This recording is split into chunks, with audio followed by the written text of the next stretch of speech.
বুড়িগঙ্গা নদীর জায়গায় ছিল অবৈধ ডকইয়ার্ড ও 28টি আধা পাকা দোকান। বেদখল ছিল প্রায় 1 একর জায়গা। বিআইডব্লিউটি এর কর্মকর্তারা বলছেন, সীমানা পিলারের অন্তত 100 ফুট ভেতরে চলে এসেছিল এসব স্থাপনা। দক্ষিণ কেরানীগঞ্জের কাটোয়াইল এলাকায় এসব অবৈধ স্থাপনা গুড়িয়ে দেয় বিআইডব্লিউটিএ। পরে নদীর সীমানার ভেতরে আসা সাবেক প্রতিমন্ত্রী নসরুল হামিদের কাটোয়াইলের বাংলোবাড়ির বাকি অংশ ও শ্যামপুরের বাংলোবাড়ির প্রাচীরও ভেঙে দেওয়া হয়।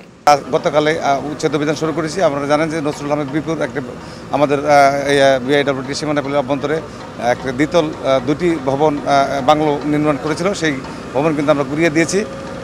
আমরা স্পষ্ট বিআইডব্লিউটির তরফ থেকে স্পষ্ট মেসেজ হচ্ছে, দখলদার যত বড়ই হোক, যত শক্তিশালী হোক, আমরা কোনো ছাড় দেব না। তবে ভুক্তভোগীদের অভিযোগ, অস্থায়ী কিছু যন্ত্রপাতি সহ সীমানার বাইরের স্থাপনাও ভাঙা হয়েছে। আমার যে মেশিনটা আছে এটা হলো অনাস্থায়ী, স্থায়ী না। স্থায়ী যেটা স্থায়ী স্থাপনা যেটা এটা তারা ভাঙ্গা ফেলবো, আর যেটা অনাস্থায়ী স্থাপনা এটা তো ভাঙ্গার কোনো ইয়ে। পুলিশ প্রশাসন নিয়ে আইছে, এরপর তারা কথা আমার আগে তো তারা লাঠিচার্জ করে।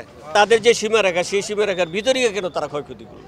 মানুষের এটা তো মানুষের দুর্ভোগ এবং হয়রানি, মানে মানুষের ক্ষতি করছে, এবং এই ক্ষতিপূরণটা কে দিবে? আজকে আসছে মেশিনটা, সেই মেশিনটা তার ভেঙে ফেলাইলো, এবং ভিতর থেকে 20 ফিট ভিতর থেকে টাইন না, তারপরে ভাঙা। কেন এটা ভাঙা?